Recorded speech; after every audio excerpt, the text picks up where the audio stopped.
Hello class, today we're going to learn about 4.3, the multiplication rules and conditional probability.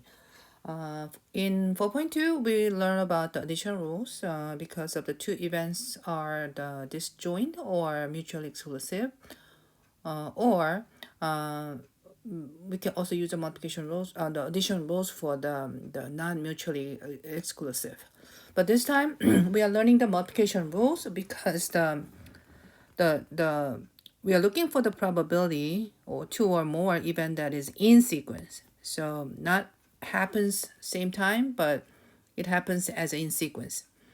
So the events are independent. We can just use the probability of the second is not changing by the occurrence of the first events. So this is about we using the with the replacement. All right, so so we're going to talk about independent events first. So independent events, we are using with the replacement. So whatever condition first event has, a second event has the exactly same condition. So we are doing the rolling a die and getting a 5, and then rolling a die and getting a 3, which is, it's going to be same condition as the first as the second too. And then draw a card, getting a queen, and then replace them, and then we draw the second cards and getting a queen. And then replace them to getting another one too, okay? So which is the condition of the first event and the second event is not changing. So multiplication rule means if that's the independent case, we just need to multiply them out. So whatever events you have, you just need to multiply them out as a probability. So example, I put it in here. If a small sample is selected the large population and the subjects are not replaced. But that doesn't really matter of the answers because it's going to be a very small sample to the large population. But when we have the without still without the replacement, we can just multiply them out. But we are talking about as with a replacement, which is the conditions of the first as and second is going to be exactly the same. So we have a bag, a jar, has a 5 red and 3 green and 7 blue marbles in a jar. One marble is selected, and and then we write the color, and then we replace it, and then the second marble another selected again, and then we note the color. Find the probability that for each of the following is select the 2 green marble. So first of all, it's about we're looking for the probability, right? So probability of 2 green,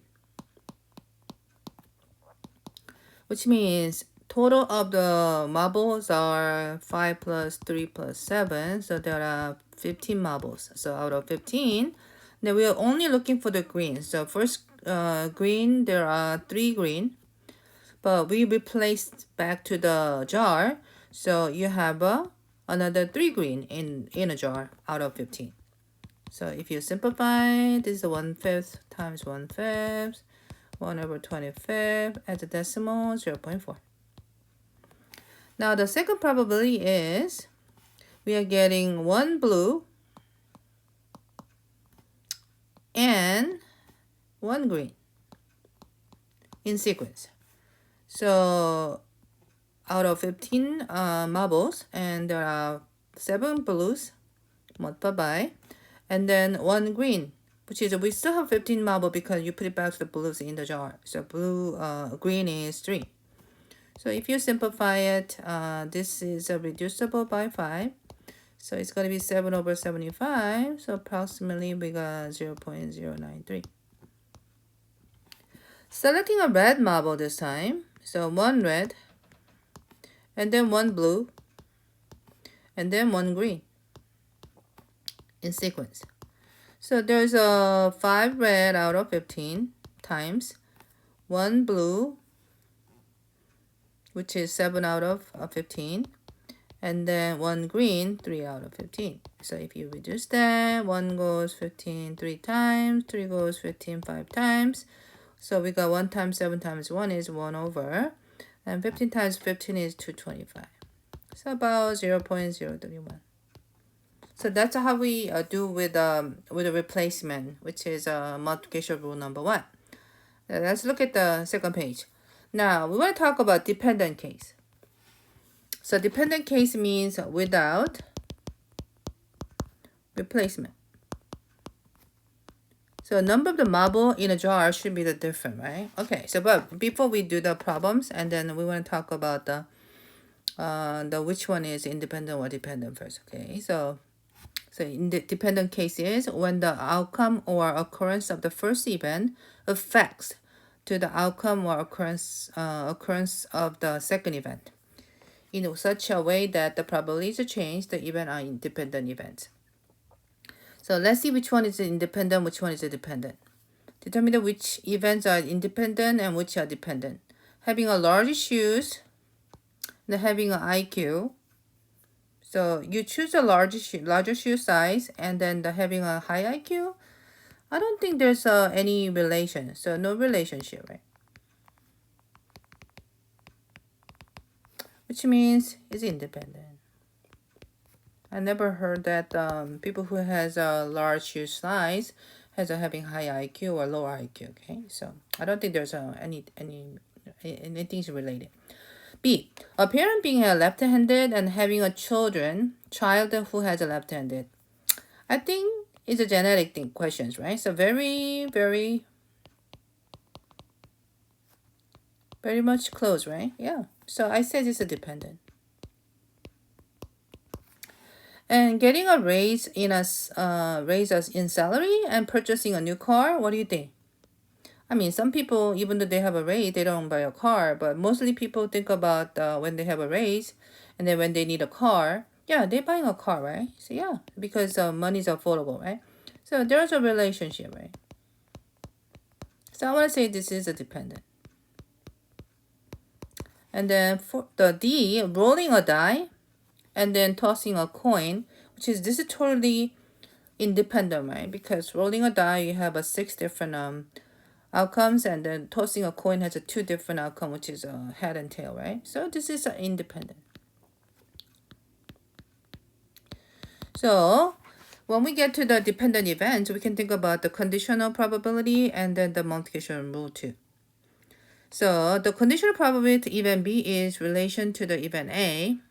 Is the probability of that the event B occur after the event A already occurred. The conditional probability of the event B given event A has occurred, which is we denote by the P of the B bar A.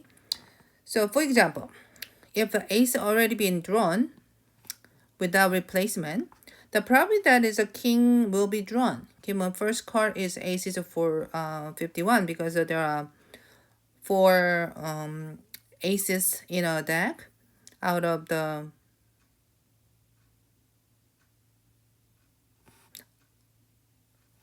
they're talking about, yeah, so you already have a 1 ace is been drawn out, so there are only 51 cards, and then there are 4 kings. So yeah, so that's and then you can read just as this one. All right, multiplication rule is rule 2.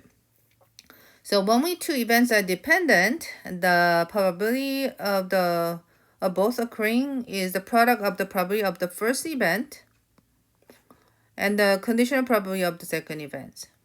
So it should be noted that if the 2 events A and B are independent, and then we just don't need any of the common cases. So since there are no change in probability of the event B when the event A has occurred. All right, let's look at the problem here. So probability that without replacement. So consider a deck of the playing cards, and 3 cards are drawn totally, but we do not replace it. Find the probability of the following events. So the events that probably that is we're drawing tens. So when you draw the 1 card at a time, total of the 3 cards, you should have the number 10. So number 10 is this is a number 10. Okay, so at the first at the beginning, there are 4, 2, 3, 4, right? There are 4 out of 52, right? Which is that there are 4 tens out of 52 cards. Now, without replacement, now you have 51 cards. So one of the tens drawn out. There's just 3 left. And then one more. Then now there are 50 cards. So 2 other cards drawn, so there are 2 cards left. All right, if we reduce it as 1 over 13, 1 over 17, 1 over 25, it becomes 1 over 5,525, which is 0.002. Okay, so that's very rare, right? It's a heart. Now, we're still drawing the 3 cards. The first one should be a jack, and the queen, and a king in a row. So, how many jacks? So, these are the jacks right now. So, there are 4 jacks out of 52. Now, 1 jack is drawn out, so there are 51 cards left. But there still have 4 queens. And then, now there are 52 cards because 1 jack and 1 queen drawn out. So but they still have 4 kings out of 50. So if you reduce that, you get 1 over 13 times 4 over 51 is not reducible, and 2 over 25, and you get the 8 over 16,575. So approximately it's going to be 0.0005, which is very rare, right? Okay, now the next one. Draw the 3 hearts. Okay, so 3 hearts, which means how many hearts? There are 13 hearts. So the first one is hearts, okay? So there are 13 hearts out of 52. And 1 heart drawn out, so there are 51. But there are 12 hearts left in the deck. And now there are 50, because 2 hearts drawn out. Now there are 11 hearts, okay? So you can just reduce those. So you get 11 over 850. After you reduce, which is a 1/4. This is going to be 4/7, right? And then when you multiply it, okay, so you get that. And it's about 0.0129. All right, the last one, we are drawing a heart and club and then spade. So there were 51 and 13 hearts. 52, sorry, 52. Now there are 51 cards because 1 heart drawn out, but there are still 13 clubs. And then 1 heart, 1 club drawn out. Now there's a 50, so but there are 13 spades still. So if you reduce that, you got 1/4 times 13 over 51 times 13 over 50. You got 169 over 10,200, so about 0.0166. Okay, so this is how you compute this. All right, let's go to the next page. Now the conditional probability formula, which is, we already talked about that too, okay? So the conditional probability of the event B in relationship to the event A is a probability that event B occur after the event A is already occurred. So formula for the conditional probability is, okay, so in a recent year, 0.99 of the incarcerated population is adult, and 0.07 of the incarcerated are female. If an incarcerated person is selected at random, find the probability that the person is a female, given the person is adult. So even A, I want to say, is going to be a incarcerated adults. Even B is being a female. So the probability for the A and B, which is in a section in here, so people who has incarcerated adults, and also being a female, which is 0.7. So 0.7. Also, the probability for the being incarcerated adults is 0.99. So we are looking for the probability that the person is female, and given that the person is a incarcerated adult. So we are looking for the P over A, which is P of A and B, divided by P over A, which is 0.07, divided by 0.99, which reduces as 7 over 99, about 0.0707. All right, country club. A local country club, 73% of the members play bridge and swim, and 82% of the members play bridges. If a member is selected at random, find the probability that the member swims given that the member plays bridges. So event A is the member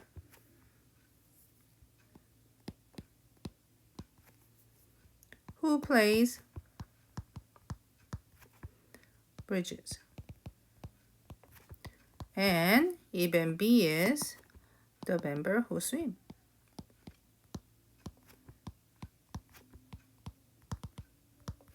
All right, now P probability of the A and B, which is 0.73, which is 73% of the member play bridge and swim, right? So 0.73. And then the probability for the A, which is who plays the bridges, is going to be 0.82 because 82% members doing that. So we are looking for the probability that the member swims given that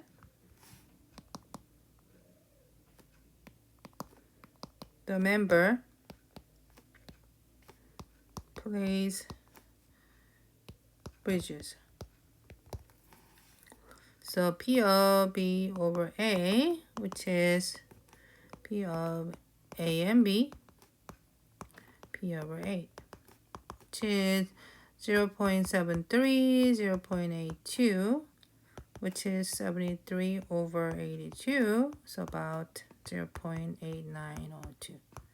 All right, okay, so that's what we talk about the conditional probability.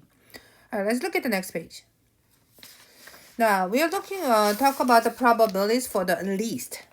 The multiplication rules can be used with the complementary event rules to simplify solving probability problem involving at least. So in order to find the least, which means at least means one or more. So if you subtract the probability for the none of the events from 1, and that'll be the answers. Actually, that's what we talked about before. Not really this time, but yeah. So example 6. At least one paid assistantship. So of PhD students, 60% have paid assistantship. If 3 students are selected at random, find the probability that at least one has a paid assistantship. So first of all, I can say that if the 60% of the PhD students who gets the paid assistantship, which means 40% of the PhD students do not have assistantship. You know the TA, right? This is about TA, teaching assistant. So we are looking for the, if you're looking for the probability that is a PhD student who does not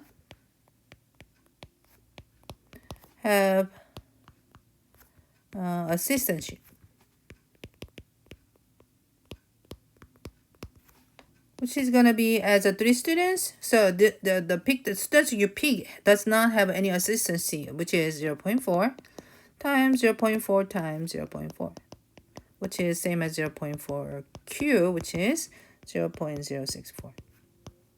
Now we're looking for the probability that is at least 1, which is 1 minus p of none of the people who gets the assistantship, which is none, right? So we just need to subtract the 0.064, which means 0.936 is going to be the people, at least one person who might get the assistantship.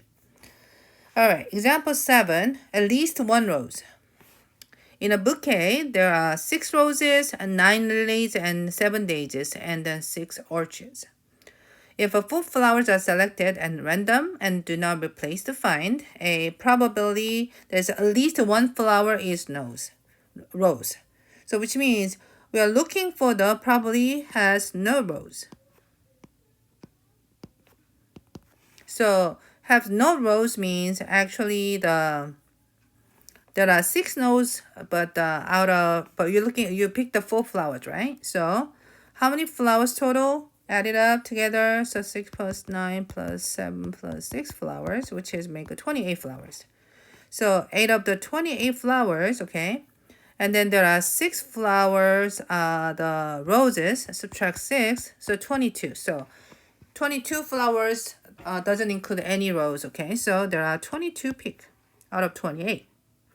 But you need to pick the 4 flowers, right? So you already pick 1, so there are 27 left with a 21. And then there's 26 left out of 20 and 20, and 25 left, and there's a 19 you can pick. So which is about 0.3573. So now we are looking for the probability at least 1 rose, which means 1 minus p of no rose, which is 1 minus 0.3573, which is 0.6427. So yeah, that's a probability that doesn't have any rose in a bouquet. B, probability that all flowers are roses. Okay, so this one is not bad at all. So all 4 are roses. So there are 6 roses out of 28. Now there are 5 out of 28. There are 4 out of 27.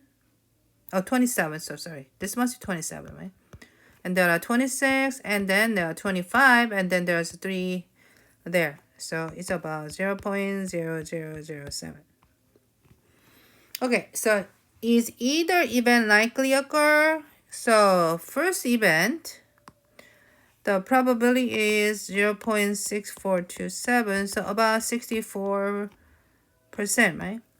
And then B is probably is 0.0007. It's going to be 0.7%. So I want to say this is likely occur, because 64 is high enough, right? But 0.7%, unlikely enough. So it's number of the probability. Okay, that's all for the this today. Okay, so now I'm gonna continue to posting 4.4. Thank you for listening.